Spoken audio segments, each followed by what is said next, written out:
சிவா திருச்சிற்றம்பலம். தென்னாடுடைய சிவனை போற்றி, எந்நாட்டவர்க்கும் இறைவா போற்றி.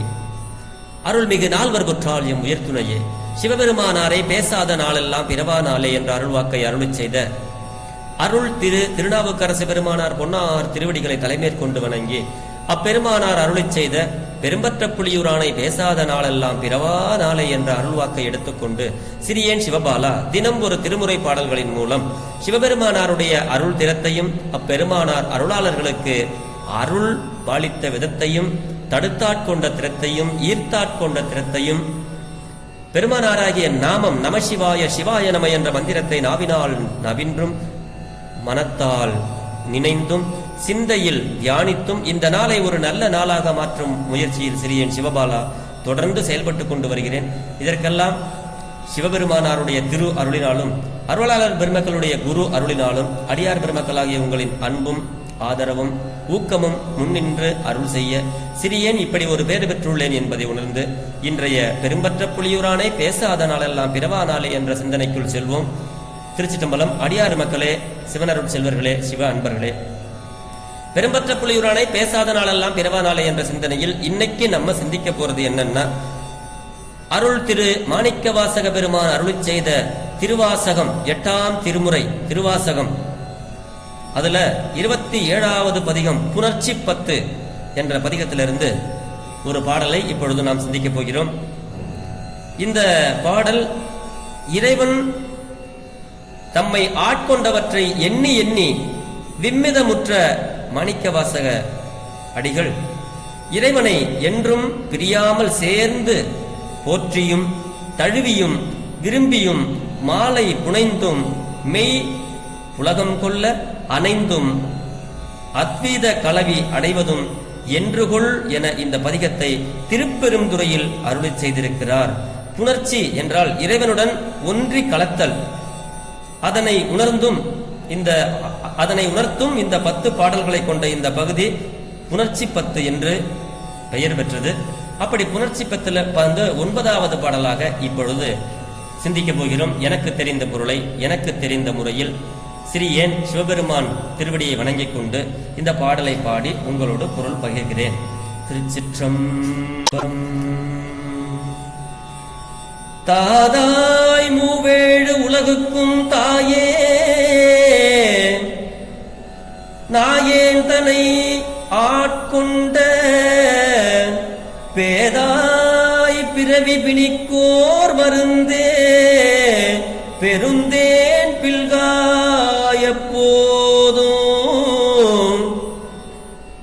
ஏதாமணியே என்று என்று ஏத்தி இரவு பகலும் மொழிமலர் பாதம் போதாய்ந்து அணைவது என்று கொள்ளோ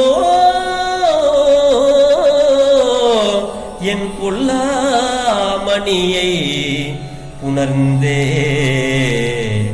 பொல்லாமணியை புணர்ந்தே. திருச்சிற்றம்பலம். தாதாய் மூவேழு உலகுக்கும் தாயே. தாதாய் தாய் தந்தை. தாதாய் தாய் என்றால் தந்தை. தாய் தாதாய் மூவேழு உலகங்களுக்கும் தாய். இந்த மூவேழு உலகங்களுக்கும் அவன்தான் தாய். மூன்றாகவும் ஏழாகவும் பகுக்கப் பெற்று விளங்கும் உலகங்களுக்கு தந்தையானவனும் தாயானவனும் நாயினும் கடையேனாகிய என்னையும் ஆட்கொண்ட பேதாய். நாயேனை ஆட்கொண்ட பேதாய் பிறவி பிணிக்கு ஓர் மருந்து அப்படிங்கிறாரு. உயிர்களினுடைய பிறவியாகிய நோய்க்கு ஒப்பற்ற மருந்து போல்பவனே அப்படிங்கிறாரு சுவாமி. அடுத்தது பெருந்தேன் பில்கா எப்பொழுதும் ஏதா மணியே என்றென்று ஏத்தி அப்படிங்கிறாரு. குற்றங்கள் கூறப்படாத மணியே, எனது புரைபடா மாணிக்கமாகிய உன்னை புணர்ந்து இரவும் பகலும் மொழிமலர் பாதம் போதாய்ந்து அணைவது என்று கொள்ளோ என் பொல்லாமணியை புணர்ந்தேங்கிறாரு.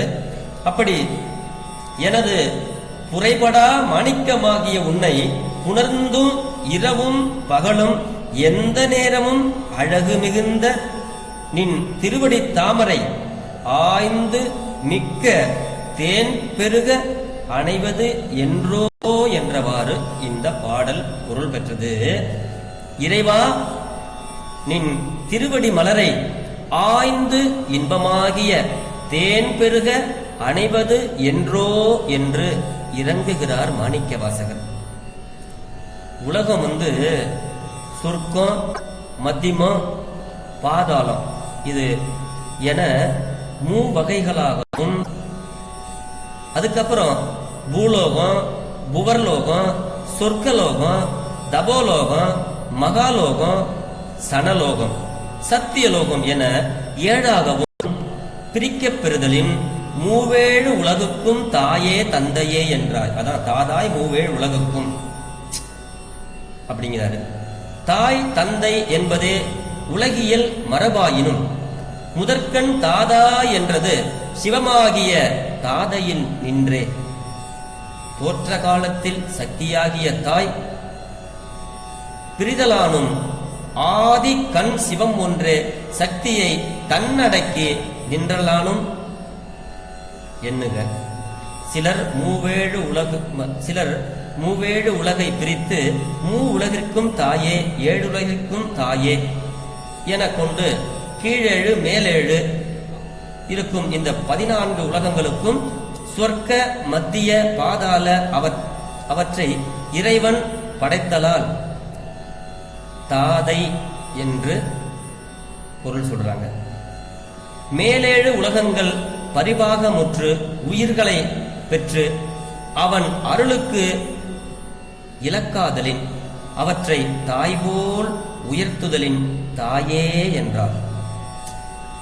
கீழ் உலகங்கள் அவனது மரக்கருணையை உரியநாதலின் ஆதிசேடன், தட்சகன் முதலானோரும் ருத்திர புவன வாசிகளும்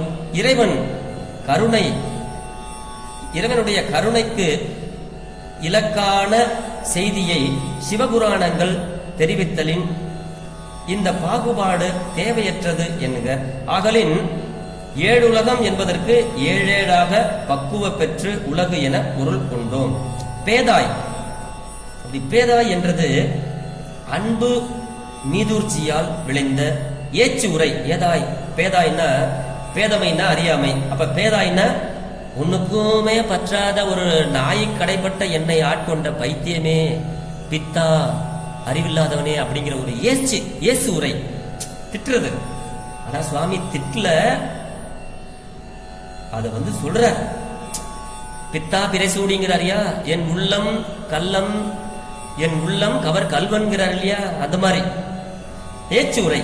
அப்படி ஒன்னுக்கும் பற்றாத என்ன ஆட்கொண்ட பேதாய், அந்த பேதாய் என்ற சொல்லுக்கு ஏச்சுரை. ஒன்றிற்கும் பற்றாத சகல ஆன்மாக்களாகிய என்னையும் பரிவாக முறுத்தி ஆட்கொண்டதால் இறைவன் பேதை எனப்பட்டார் என்க. இறைவனே மருந்தாதலை அப்புறம் சுவாமி சொல்லுவாங்க, ஞானசம்பந்தர், மருந்தவை மந்திரம் அப்படிம்பாங்க. சுவாமி தான் மருந்தும் அவர் தான், மந்திரமும் அவர் தான். அப்படி நாவுக்கரசு பெருந்தகையார் சொல்லுவாரு, மந்திரமும் தந்திரமும் மருந்துமாகி அப்படின்னு திருத்தாண்டகத்துல சொல்லுவாரு. இப்படி திருமுறைகள்ல நிறைய இடத்துல சுவாமி நமக்கு மருந்தாகவும் மந்திரமாகவும் இருந்து வருகிறார். அப்புறம் இன்னும் சிலர் பிறவி பிணியை போக்கும் அருளாகிய மருந்தை உடையவன் அப்படின்னு அருளாளர்கள்லாம் கருத்து சொல்றாங்க. ஏசா மணி என்பது எதுகை நோக்கி சகரத்திற்கு தகரம் போலியாகி ஏதா மணி என நின்று எகிழப்படாத மாணிக்கமே என்று பொருள் பயத்தது. இதனை ஏது ஆம் மணியே என கொண்டு ஒளிகளுக்கு காரணமான மணியே என்றும் மேதா மணியே என பாடம் கொண்டு அறிவு மணியே என்றும் கூறுவார். ஆக பழைய உரை தீவிர சக்தி உடைய சிவ ரத்தினமே என்னும் பொருள் இங்கே சொல்லப்படுகிறது. பாதங்களை பூக்களாக உருவகித்தமைக்கேற்ப ஆய்ந்து என்றாராயினும், அதான் என்ன சொல்றாருன்னா, மொழி மலர் பாதங்கள், இந்த பாதங்களை பூக்களாக பாவனை செய்கிறார் சுவாமி. ஆராய்ந்து பார்க்கிறார். தியானித்து சொல்றாரு.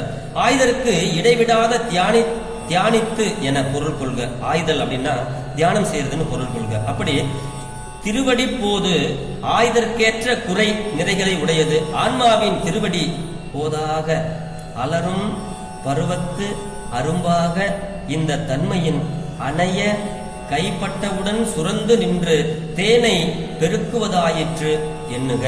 இந்த திருப்பாடல் புணர்தலும் அணைதலும் தேன் பில்களுமாகிய கலந்ததோர் தன்மையை காட்டுதலின் ஆத்வித இலக்கணம் ஆதல் காண்க.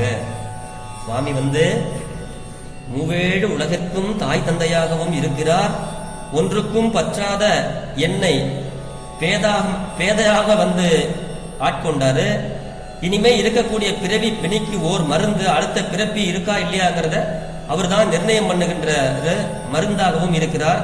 பெருந்தேன் பில்கா எப்பொழுதும் உன்னுடைய திருவடி தாமரைகள் எப்பொழுதும் என்னுடைய மனதில தேன் போல இருக்கு. அதாவது சித்தத்துள் தித்திக்கும் தேனே அப்படிங்கிற மாதிரி சொல்றாங்க இங்க பொருள். ஏதா மணியே என்று ஏத்தி ஏத்தி இரவும் பகலும் ஒளிமலர் பாதங்கள் போதாய் அணைவது என்று கொள்ளோ. பெருமானே, உன்னுடைய திருவடியை நான் ராத்திரியும் பகலும் ஒப்பில்லாத மணியே அப்படின்னு உன்னை ஏத்தி இரவும் பகலும் உன்னுடைய பாதத்துக்கு மலர் பாதங்களை அணைவது என்று கொள்ளோ. என்னைக்கோ சாமி என் பொல்லா மணியே. பொல்லா மணின்னா மேலான மணி, எது கூடயும் ஒப்பிட முடியாது பொல்லா மணியை உணர்ந்து என்னைக்கு சாமி உன்னோட நான் உன்னுடைய திருவடியை சேர போறேன்னு மாணிக்க வாசக பெருந்தகையார் இந்த புணர்ச்சி பத்துல தன்னுடைய அந்த திருவடி சென்று சேர வேண்டும் என்ற ஏக்கத்தினை வெளிப்படுத்துகிறார். அந்த வகையிலே அமைந்த பாடல் இந்த பாடல். சிறியன் எனக்கு தெரிந்த வரையில் இந்த பாடலை உங்களோடு பொருள் பகிர்ந்து விட்டேன்.